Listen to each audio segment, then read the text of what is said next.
Howdy. Hi Dan, how are you? Very well, mate. So, look, mate, you've been in Sydney now for about 3 months. How are you enjoying life in Sydney and in Australia? How's it treating you? Well, Chris, I'm absolutely loving it here. Sydney's a great city. The weather is brilliant. It's sunny all the time. The women are fantastic.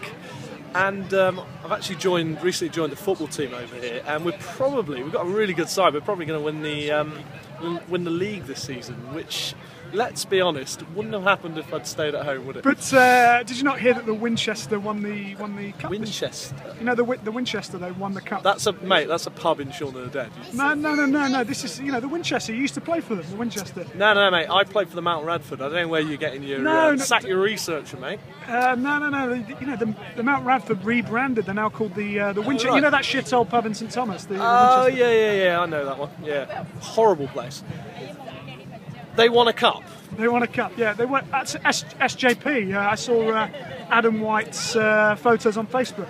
Looked like a great occasion. Who did they play? The blind school? Well, does that surprise you that the? Well, Chris, let's be honest. Without sort of being too frank, they were a little bit shit. I pretty much carried that team. I took the goal kicks, the throw-ins, the free kicks. I scored 25 goals. I think they only scored 27. So yeah, pretty much a one-man band. Well, I thought they had some pretty good players. What about Robin Goal? He was quite a good. Well, goal that kicker. plonker. No, it's harsh. Very much the Ringo Starr sort of theory, really. Probably not even the best goalkeeper in the back four, let alone sort of good enough to play for an 11-a-side team on a Sunday morning. Well, look. Let's move away from that. So, my view was that you love the guys at the Winchester, and that if you go back to the UK, you'd probably play for them again. Is that not the case?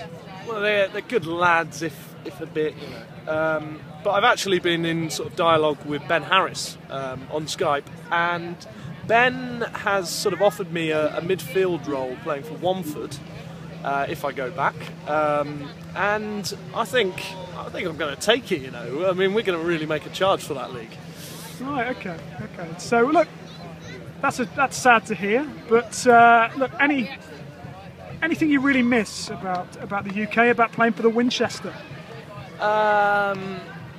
Well, I'd say there is probably one thing, Chris. I really miss getting up at 9:30 in the freezing cold, heading down to King George V and getting me shin pads and me boots on.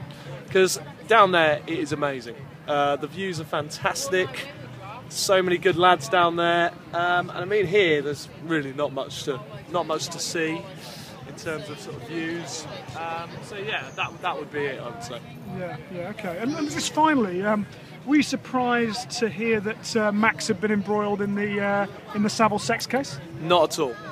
I mean, the way that guy looked at some of the younger members of the team, particularly Steve and Kyle, I knew there was something a little bit awry about the fella. And it turns out he's a bit of a pedo. So, you know, I think my initial impressions of the fella were they proved to be true. And what about John being cast as Bilbo Baggins' brother in the latest version of The Hobbit? Well, John, the thing is about John is every season he shrinks probably about 4 inches during the season. His legs sort of wear down, so I think he's 4'1" at the moment. I mean, by the end of next season he'll probably be about 3'6". And what about the rumour that his height is actually... so for each inch that he loses in height, whitey-tighty, his nose gets bigger?